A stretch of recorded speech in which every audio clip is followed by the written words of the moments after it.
Kõik pimedad ja tuulised talveõhtud veetsid Kunksmoor ja kapten Trumm leegitseva kolde ees istudes, kibuvitsa marjateed juues ja reis ümber maailma mängu mängides. Trumm tuletas aina Kunksmoorile meelde, et oleks ükskord aeg ka teaduslikku raamatut kirjutama hakata. Väga õige, ütles Kunksmoor ikka.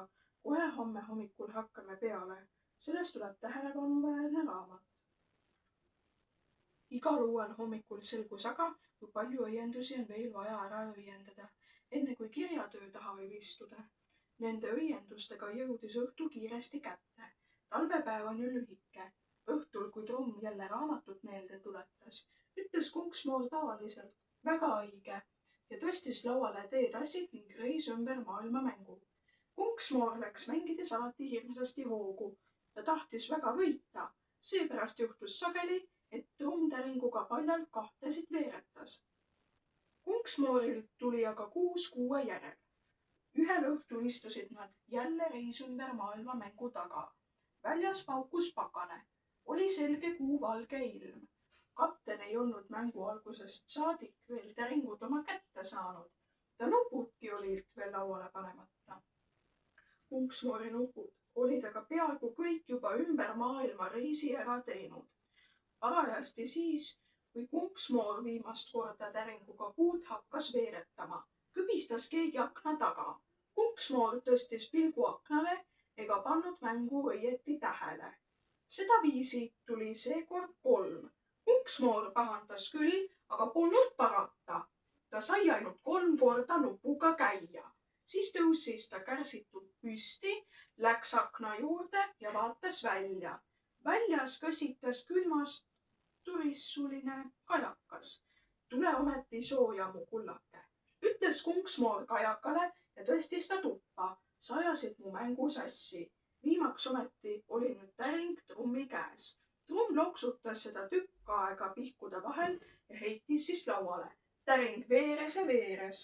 Trumm jälgis ärevalt täringu liikumist. Lõpuks jäi täring seisma. 6, hüüdis Trumm õnnelikult. Kunksmoor jättis kajaka kohe sinna paika ja astus rahulolematuna laua juurde. Ta vaatas Trummi, vaatas täringut ning kortsutas kulmu ja täring hakkas uuesti mööda lauda liikuma. Kaldus küljeli, veeres natuke ja näitas siis ainult 2. Noh, paistab, et sul pole mänguõnne, itsitas Kunksmoor. Kellel ei vea mängus, sellel veab armastusest. Ta haaras täringu uuesti oma kätte, veeretas kiiresti nii palju silmi kui vaja ja võitis reis ümber maailma mängu ära. Minu võit, ütles Kunksmoor siis ja naeris mõruga. Nüüd sai Trumm pahaseks. No kallis Emmeliine, ütles ta. See on selge sohk. Trumm tõusis, haaras varnast mütsi ja jope, pani mütsi pähe, jope selga ning avas ukse. Ma siis nüüd lähen, ütles ta õiglase meelepahaga. Niisuguse petise ning valemängijaga ei taha ma enam minutikski ühe katuse alla jääda. Südikalt hakkas kapten rannapoole astuma. Ta otsustas minna linna tagasi.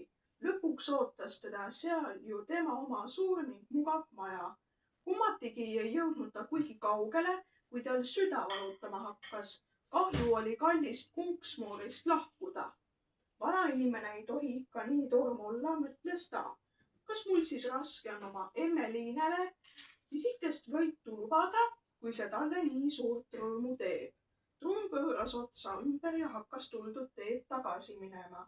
Kuuvalgus langes läbi männiokste, metsaalune oli täis tumedaid varje ja heledaid valguslaike. Kapten kõndis ja kõndis, kuni äkki märkas, et on juba liiga kaua kõndinud. Ammu oleks pidanud ta tagasi olema, aga Kunksmoori majakest polnud ikka veel näha.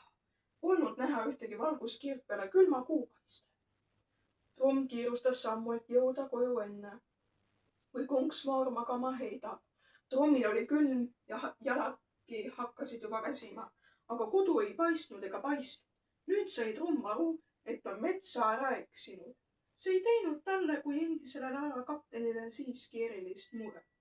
Kes on õppinud tähtede järgi laeva juhtima, see leiab selget tähistaeva all kõndides ka kuival maal koju kergesti kätte. Trumm ronis ühe madalate okstega männilatva, otsis ruttu üles põhjanaela ja ronis jälle kärsitult alla. Tal oli vaev ühe koha peal paigal püsida, miski kiskus teda edasi. Käigu pealt määras ta oma asukoha kindlaks ja arvutas peast välja kursi Kunksmoori majale. Sinnapoole ta sammud siis ka seadis. Lumes sumpides kiirustas kapten läbi metsa, üle hange tuisanud metsalagendikute, jälle läbi metsa ning võsa. Tõttas ja tõttas, nagu ajaks teda keegi taga. Ometi ei paistnud maja ikka veel. Trummi südamesse puges külm mure. Eksijal on kõige tähtsam rahulikuks jääda, ütles ta endale ja tormas ärevalt edasi. Minna tuleb otse, kõrvale kalduda ei tohi. Varsti peab ju meri vastu tulema. Rannas leian ometi kodu. Tulise valuga kiirustas Trumm aina otse edasi, ise läbi okste vilkuvaid tähti hoolega silmas pidades. Suur oli igatsus Kunksmoori järele, sooja kodukolge järele, kuid randa kapten ei jõudnud ega jõudnud. Mets läks hoopis kogu aeg paksemaks ja lumi sügavamaks. Nüüd sai Trumm aru, et see pole enam õige asi. Kunksmoori saar on pisike, ühest servast teise on kiviga visata. Temaga aina kõmbib ja kõmbib, tunnid muudkui kuluvad, kuid mets ei lõppe, randa ei tule, kodu ei paista. Ahastades istus kapten känu peale väsinud jalgu puhkama. Kohe kargas ta aga jälle üles. Süda ei andnud rahu, võõras jõud kihutas tagant, nii et ta ei suutnud hetkegi puhata. Jälle läks ta teele, enam Trumm ei taibunudki, kuhu läheb. Ta tundis vaid mineku sundi. Väsimusest tuikudes tõttas ta edasi. Külm tungis luusse ja lihasse, muutis käed ja jalad tuimaks. Silmad ei seletanud enam, kõrvad olid lukus, hirm katsus südant. Kunksmoor aga istus toas ja nuttis. Noh, Kunksmoorike, nüüd oled sa petetud ja maha jäetud, nuuksus ta. Ja parem ongi, pole sul vaja seda kalgi ja kõva südamet ka Trummi. Las läheb, kui tahab. Las aga läheb, nii et on seda nägu. Las läheb. Südametäiega kriisates trummeldas Moor rusikaga vastu reis ümber maailma lauda, kuni nupud kõik maha veeresid. Siis läks Moori süda jälle haledaks ja pisarad hakkasid uuesti tilkuma. Ta puges laua alla mängunuppe üles korjama. Vaene hüljatud Kunksmoor nuttis ta käpuli põrandale ringi tuiates. Kas nüüd ongi su üürike õnn otsas? Mängukirg tõi sulle hukkamust. Pisarad tegid ta silmad ähmaseks, ta ei leidnud ühtegi nuppu. Nagu õnnetuse võlik kõssitas Moorike keset põrandat maas, juuksed sassis, silmad paistes, mina punaseks nutetud. Muudkui nuuksus, kuni jäi sinna samasse põrandale magama. Hommikuvalges ärkas Kunksmoor oma õhukesest unest. Tuba oli külmaks läinud ja Moor lõvises põrandal. Ta tahtis tuld koldesse teha, aga puud olid otsas. Kunksmoor läks õuepuid tooma. Puuriida juures halge käsivarele ladudes tundis Kunksmoor äkki Trummi tulemas. Moor pillas puud maha ja keeras ümber. Eemalt lähenes tõesti kapten Trumm. Ta sammus otsejoones Kunksmoori poole, näost sinine ja valge, silmad hirmu täis, pilk klaasistunud. Tuli, aga ta jalad olid puised, samm lühike ja tölts. Äkitselt pööras ta ootavast Kunksmoorist täisnurga all ära ja hakkas midagi enese ümber nägemata uuesti majast eemalduma. Trumm, kuhu sa lähed, trummike, hüüdis Kunksmoor, kuid kapten ei kuulnud ta hüüdu. Tuimalt tampis ta eemale. Kunksmoor vaatas seda jahmununa pealt. Ähmiga ei osanud ta kaptenile järelegi tõtata. See kadus aga kohe metsa vahele. Kulus tükk aega, enne kui Kunksmoor ennast koguda jõudis. Ta hakkas maha kukkunud puuhalge uuesti käsi vahele laduma. Ja siis kuulis ta jälle jala astumist. Jälle oli see kapten Trumm, kes tuli. Nüüd natuke maad kaugemast kohast kui sealt, kust äsja oli metsa kadunud. Kunksmoor pillas puud uuesti õnnelikuna maha ja hakkas Trummile vastu jooksma. Ja jälle kordus endine lugu. Veidi maad majast eemal tegi kapten korraga uued täisnüükse pöörde ning hakkas uuesti Moorist eemale trampima. Alles nüüd taipas Kunksmoor, mis oli juhtunud. Oh, ma õnnetu, kiljatas ta. Ma olen su ära eksitanud. Sa oled ju ringis, mu vaene trumm. Ta hakkas kiiresti kaptenit nõiaringist välja lausuma. Aga kaptenil oli nii suur hoog sees, et ta ei saanud pidama. Ta sai üksnes tuimalt minna mööda määratud teed. Alles siis, kui ta oma lumetallatud rada pidi varsti jälle Kunksmoori majale lähenes, oli ta silmad nii selged, et ta tundis kohe ära ja märkas ehmunud moori. Enne Liine, ohkas ta. Kogu öö olen ma koju kippunud ja ometi pidin ma tuiama ümber maailma, enne kui jälle kodu ukse ette sain. Kapten astus tümpsival sammul Kunksmoori juurde, et aidata puusõletäit maast üles korjata ja tuppa viia. Kui ta suure halu ümber kinni haaras, käis üle õue hele plögin. Kõik kapteni 10 sõrme murdusid ja pudenesid lume sisse maha. Mis see siis tähendab, küsis Kunksmoor. Ega sa ometi ei pahanda, kallis Emeline? Küsis trumm murelikult. Ma olen üleni jääs ja murdun kergesti. Oh, mis neist sõrmedest, ütles Kunksmoor õnnelikult rõõmustama hoopis selle üle, et su jalad metsa alla ära ei kadunud. Mis sinust vaesest siis saanud oleks? Ta kummardus ja korjas sõrmed hoolega lume seest kokku ning pistis põlle taskusse. Seejärel aitas ta trummi ettevaatlikult tuppa. Toas seadis ta kapteni külma kolde kõrvale seisma. Tõi keerudega küünla, süütas põlema ja hakkas küünlarasva tilgutades sõrmi käte külge tagasi kinnutama. Seda tööd tuli tähelepanelikult teha, et sõrmed kõik õiges järjekorras õiget pidi õige käe külge sataksid. Siis tõi ta puud sisse ja tegi tule koldesse. Kuula nüüd hoolega, mida ma sulle laulan, ütles ta. Vaata, et sa magad. Kui sa tukastad ja mu laulu ei jälgi, siis võib minna pahasti. Kunksmoor hakkas laulma. Harilikult armastas Kunksmoor naljakaid ja rumalaid laule. See, mida ta nüüd laulis, oli aga hoopis teistsugune. See laul oli vanaaegse viisiga ja sootuks ilma sõnadeta. Sõnade asemel olid imelikud hääled. Kapten tundis, kuidas laul temast nagu nõeldega läbi turkis. Talle pähe ning ihusse tunkis ja teda nagu kõigest ilmas ära eraldas. Hirmud ja õudused, mis teda öösel nõiaringis ekslemise ajal olid vaevanud, astusid temast välja. Asemele tuli õige veider ja kena tunne. Aga selle kena tundega koos tuli kaptenile peale äravõitmatu unerämmestus. Tohutu pingutusega hoidis ta silmi lahti. Kõik, mis toas oli, ujus ta silmi ees ringi, kord muutus kõik kaheks, kord sai jälle üheks tagasi. Jäine kangestus kadus, sõrmed kasvasid uuesti käte külge, kogu keha muutus pehmeks ja lõdvaks. Kapteni silmad vajusid õndsalt kinni. Samas käis kolemürts. Kapten trumm nii pikk kui lai, rantsatas keset põrandat pikali. Oh, sina loru, harjus Kunksmoor vihaselt. Ma ju ütlesin sulle, et ära jää magama. Nüüd pead sa veel mõnda aega pagusi voodis püsima ja tilkuma. Ega igalühel ei ole nii kindlat iseloomu, et temast paljalauluga vaeva välja saaks ajada. Kunksmoor pani trummi voodisse ja andis talle tilku. Välja sulus tuul ja keerles lumi. Pikkamisi hakkas kapteni reis ümber maailma rada maja ümber kinni tuiskama. Ainult heledam viirg oli veel mõnes kohas metsa all näha. Kapten trumm pidi kauaks voodisse jääma.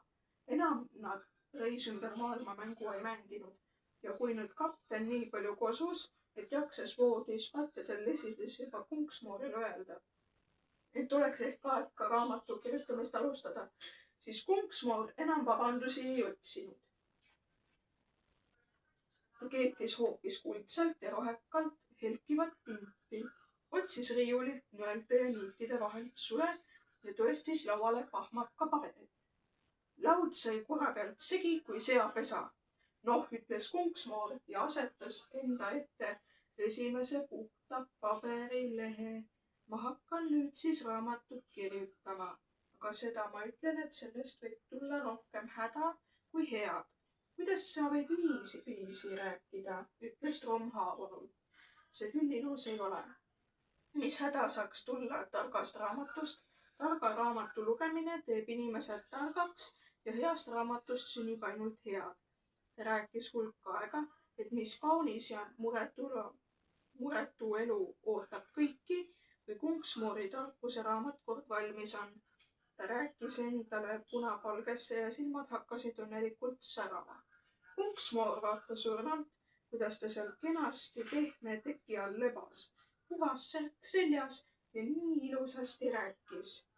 Puhka sina, ütles ta leebelt, ja ära millegipärast muretse. Küll mina pean hoolt. Sinul on ju vaja kosuda, et eksimise hirmud hinge sisse jälgi ei jätaks. Kunksmoor kastis sulle tildikoti ja kirjutas. Rohtude raamat. Kunksmoor alustas taimekeedu aurudest. Aurud, mis peahaiguste vastu head. Juuksetõbede vastu, pealaetõbede vastu, lauba ja kuklatõbede vastu, silmatõbede vastu, lautõbede vastu, kulmu ja ripsnättõbede vastu, kõrvatõbede vastu, kurgu ja keeletõbede vastu, hambatõbede vastu, ajutõbede vastu ja mis peatõbede vastu kõik veel. Kuidas aure teha, kuidas neid kokku segada, kuidas lahus mõjuda lasta. Õigest aurust saab igale vaevale kergendust. Mõnda auru tuleb sisse hingata, mõnega pealt aurutada, mõnega tuleb aurutada ainult selle riideid või siis jälle voodiriideid või tuba.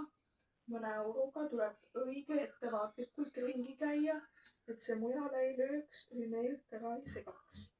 Aeg-ajalt heitis muu näputäie seemneid või õisi tuli kuuma katlakesse, mis seisis hõõguvatelt sütel Trommi kõrval laual. Katlast tõusis lõhnavat auru, see kosutas Trommi ihu ja tegi ta vaevatult meelele head. Tromm vaatas patjade najal lebades looplevaid varje ja kuulas, kuidas Kunksmoor tasakesi vobisedes kirjutas. Trommi hing oli rõõmus ja süda rahul. Mõnuga tundis ta, kuidas jõud temasse tagasi hakkas tulema. Ühel õhtul, kui Kunksmoor jälle kirjatöö taga istus, kargas kapten ehmunult voodist üles. Emmeline, karjutas ta. Ma jätsin triikraua sisse. Noh, ütles Kunksmoor rahulikult kirjutamist jätkates, siis pole enam mõtet ärrituda. Selle aja peale peaks su maja juba ammu olema maha põlenud. Tromm läks siiski väga närviliseks, ma pean korra kodus ära käima, ütles ta. Mu naabrid panevad pahaks, kui ma lasen majal maha paleda. Ega lähen isegi ahervareme juurde seisma. Nagunii peetakse mind meheks, kes oma asjadest ei hooli ega tea. Kunksmoor pidas nüüd veidike endamisi aru ja leidis siis kaptenil sedavõrd kosunud olevat, et nad võiksid korra linnas ära käia. Hommikul panid nad uisud alla ja asusid üle jääteele. Päike paistis, jää oli sile ning paljas. Uisutamine pani Mooril ja kaptenil vere mõnusasti käima. Ja nii nad muudkui kihutasid, mis aga uisud võtsid. Tee kuulus jõudsasti. Linnas selgus, et maja oli terve ja tulest puutumata. Ainult postkast oli paksult kirju täis. Muistkirju polnud mahtunudki ja olid trepi peal virnas. Kapten keeras ukselukust lahti ja nad kandsid kirjad sisse. On aga mõnus pärast tuule käes kihutamist sooja tuppa saada, ütles Kunksmoor särades. Tromm kahvatas. Mis soojus see siis on, hüüdis ta. Oli ju ometi südatalv ja kõik kahjud sügisest saadik kütmata. Tromm tormas kööki. Oligi nii, nagu ta oli arvanud ja kartnud. Triikraud oli jäänud välja lülitamata. Õnneks oli aga raud põletanud triikimislaua sisse augu ja siis sealt august läbi kukkunud ning juhtme otsa rippuma jäänud. Parasjagu maad põrandast kõrgemal ja lauast madalamal. Sealt levitas ta nii tugevat kuumust, et toad olid kõik meeldivalt soojad. Kapten püüdis hõõguva triikraua panniga kinni ja tõstis pliidile jahtuma. Kunksmoor oli vahepeal asunud kirju läbi vaatama. Peale paari trummi sõprade saadetud aastakaardi olid need kõik temale. Lugupeetud Kunksmoor, võtan julguse kokku ja tülitan teid, sest mu vend on juba paar aastat haige. Kuid arstist ei taha ma midagi. Sest arstid ei mõista ja muud kui tahavad teda ravida. Ma jutustan kohe, mismoodi ta haigus on. Päeval seisab mu vend keset tuba, hoiab käsi üleval ja kohiseb. Öösel on ta vanni sees pikali. Ütleb, et ta on palk ja et teda paratatakse. Aga viimasel ajal hakkab ta kannatus katkema ja ta tahab juba lõpuks saeveskisse jõuda. Nüüd me oleme temaga hädas. Kas te saate meid kuidagi aidata, nii et mu vend võiks ka edaspidi rõõmsalt haljendada? Austatud Kunksmoor, pöördun teie poole suures hädas. Mu naaber tahab mul silmad peast süüa ja ma ei kannata teda enam välja. Olen igalt poolt abit otsinud. Aga keegi ei aita. Mu ainuke lootus olete teie. Kas ei saaks kuidagi nõiduda, nii et minu aeg üleni lukkama lööks ja palju välja kannaks? Temal aga kõik kiduma hakkaks ja ära kuivaks. Raha pole olnud, nii et selles pole küsimust. Kallis Kunksmoor, ma olen surmani õnnetu ja ei meeldi mitte kellelegi ja keegi ei hakka mind iialgi armastama, sest mul on nii lai nägu ja suur kole suu. Ainult teie saate mind aidata ja õnnelikuks teha, muidu ma lähen merre. Lugupeetud Kunksmoor, me oleme kolm suurt teadlast, kes tunnevad huvi siilipokirohu vasta. Kas on õige, et ta lugud ise lahti teeb? Kuda seda siilipokirohu saab hankida? Kallis Kunksmoor, minu vanaema oli halvatud ja ei näe üldse enam. Isa ütles, et siin ei aita mitte kui midagi. Aga mina arvan, et sina ikka aitad. Kallis Kunksmoor, muidu on küll nii kurb ja nii edasi. Kõigil kirjadel ilusasti aadressid juures. Kunksmoor aina luges ja sortis kirju 2 hunnikusse. Üks hunnik sai suur ja kõrge, teine väike ning madal. Kui kõik kirjad läbi olid, võttis Kunksmoor suure hunniku kaenlasse. Viis köögi, toppis pliidi alla, tegi tule üles ja pani hernesupi keema. Siis ütles ta trummile, peame vist paariks päevaks linna jääma. Mul oleks vaja mõned haiged üle vaadata. Kunksmoor jättis kapteni hernesuppi valvama. Võttis oma tohutu käekoti ja läks kohe visiite tegema. Esimeseks otsustas ta vaadata tüdrukut, kes oli lubanud oma laia näo ja suure suu pärast mere minna. See meremineku jutt Kunksmoorile ei meeldinud. Tüdruku majast oli juba eemalt kuulda lõbusat kära ja pidruträlli. Ilmast talveilmast hoolimata seisid kõik aknad pärani. Parajasti kostis valilaul. Adelagu. Kunksmoor astus uksest sisse ja sattus sedamaid keset kihavat pulmapidu. Laua otsas istusid pruut ja peitmees. Pruudi ühetav nägu oli lai nagu täiskuu ja ta suu oli õnnest kõrvuni. Peitmees ta kõrval ei suutnud muud, kui aina armunult oma nägusat pruuti imetleda. Ei sina mul merre lähe, muigas Kunksmoor pruuti vaadates ja tahtis kohe jälle uksest välja astuda ning edasi rutata, aga juba oli teda märgatud. Üks piduliku olekuga vanem mees tuli moori juurde ja palus ta lappa. Kunksmoor ütles küll, et ta astus ainult hetkeks läbi ja ei tahagi lauda istuda, kuid teda kutsuti nii kenasti ja külalist lahkelt ning toidulõhnad olid nii ahvatlevad ja moori kõht nii tühi, ning ta andis kiusatusele järele ja istus maha. Ainult mõneks minutiks ütles ta. Mina olen pruudi onu, tutvustas mees ennast marineeritud kala pakkudes. Teie olete vist peitmehe poolt sugulasi. Kunksmoor maitses kala ja ütles, et nii head angerjat pole ta oma elus veel kunagi söönud. Kas tõesti lõi onu särama See oli muuseas minu enesepüütud ja marineeritud. Te peate maitsema veel ka minu suitsulõhet ja forelli ja silmusid ja seda täidetud haugi ja kohasülti. Onu kuhjas kunksmoori taldrikule igat liiki kalu, mis oli kõige mitmekesisematel viisidel valmistatud ja aina jutustas, kuidas ta ühe või teise kala kinni oli püüdnud ja millise kastmega teda peab sööma. Moorike ei lasknud ennast 2 korda paluda. Ta maitses mõnuga kõike, mida nii lahkelt pakuti.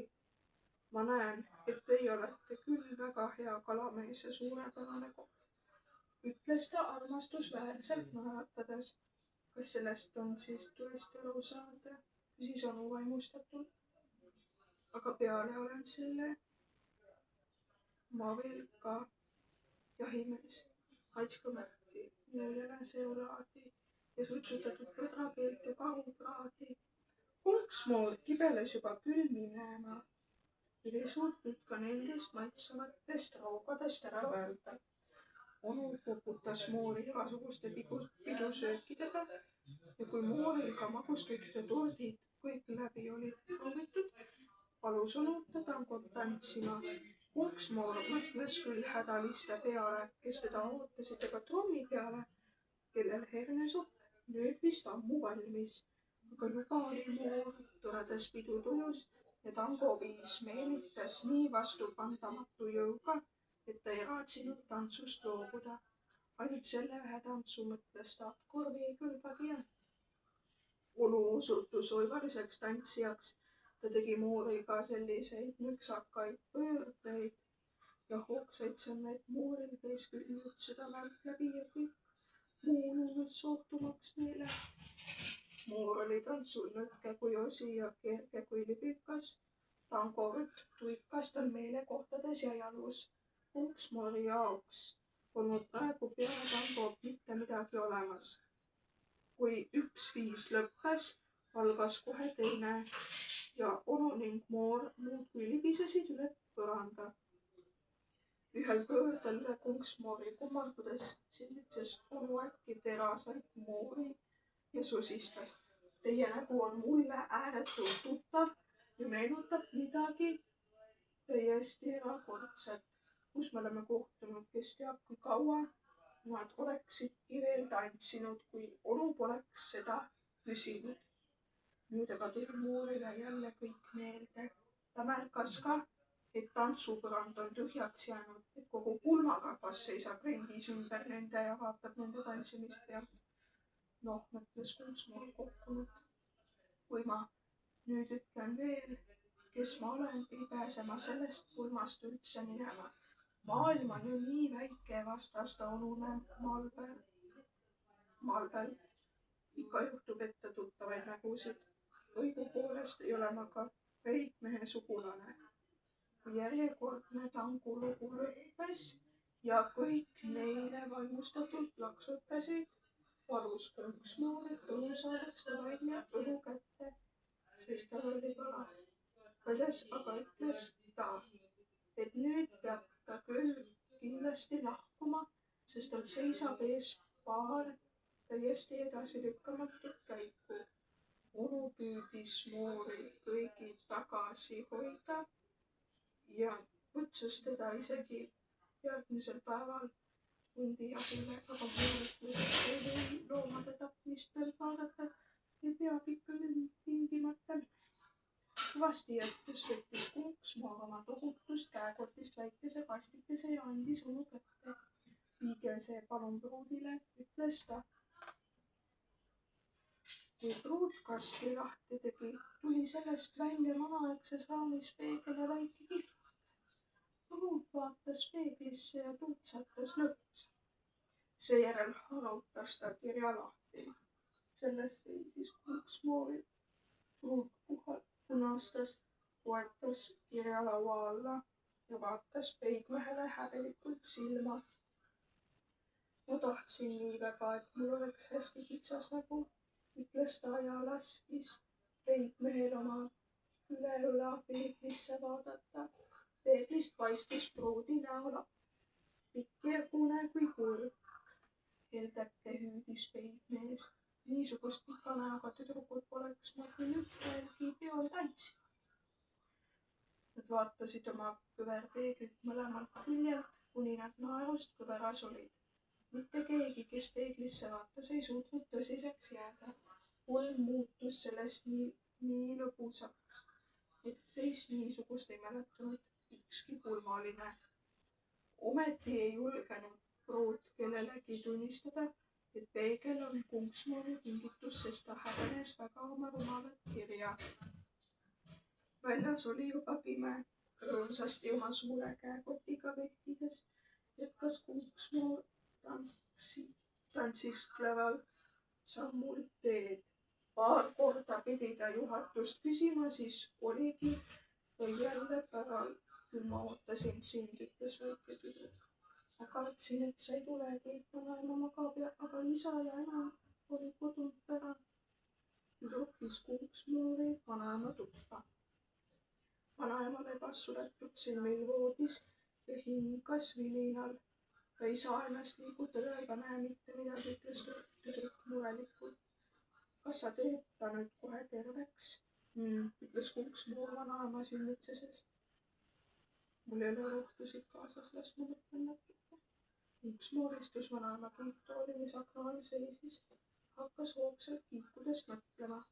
Tüdruk istus vaikselt järel ja jälgis suurete äravate silmadega Kunksmoori kiikumist. Lõpuks ütles Kunksmoor. Vaatame, mis maitseaineid su emal köögis on. Nad läksid kööki ja tüdruk avas sahtli, kus ema maitseaineid hoidis. Seal seisid mõned doosid pihta, sooda, sidrunhappe ja vaniljesuhkruga. Kunksmoor tõstis neid porisedes paigast paika. Vana head töömjani tänapäeval nähtavasti enam supi sisse ei paata. Ja vorstirohtu ei näe ma ka. Kus on siis köömned, kadakamarjad ja roosmari? Piparmünti ka ei ole. Pressiseemneid ka ei ole. Kurgirohtu ei ole. Su ema annab sulle vist paljast pipart ja suudad süüa, vaene laps. Väike tüdruk punastas ja ütles, et köömned lõppesid neil just hiljuti otsa, et tegelikult on neil veel ka siit. Ja seegi vastas Kunksmoor. Ma loodan, et teil on siiski küüslauku. Kuivatud seeni ja maateed. Ei maksa muidugi küsida. Küüslauku ei olnud ja kuivatud seeni maateed ei olnud ka. Mõni hallitanud leivakoorub ja ameti kuskil kapinurgas vedeleb, nõudis Kunksmoor. Ent maja oli puhas ja kuiv ning hallitust ei olnud kuskil. Kunksmoor läks päris vihaseks. Ta kallas oma käekoti köögi põrandale tühjaks. Kotist tuli välja kõik mõeldavat pudi-padi. Pahane Kunksmoor hakkas asju ükshaaval kotti tagasi toppima. Lõpuks sai köögi põrandale hunnik heinapuru ja pepri. Kunksmoor suris pebretolmu läbi ja tõstis mõned peotäied murukesi köögilauale. Ülejäänud eleneda ja seda taskusse. Mitte kunagi ei tohi kodunt tühja kotiga välja tulla, ütles ta. Alati peab igaks juhuks 11 kaasas olema. Oleksin ma veel mett taibanud võtta, siis tuleksime kuidagi toime. Väike tüdruk lõi nüüd näost sähva. Mett meil on, ütles ta, otsis kiiresti meepurgi välja. Kunksmoor nuusutas mett ja torises veel natuke. Siis küsis ta 2 kastrulit, kummutades tulel mett, lisas sellesse taimed krõbalaid. Segas kuurnes jahutas ja sõi kollase salvi. Teises kastrulis keetis ta paksu tumelile vedelikku.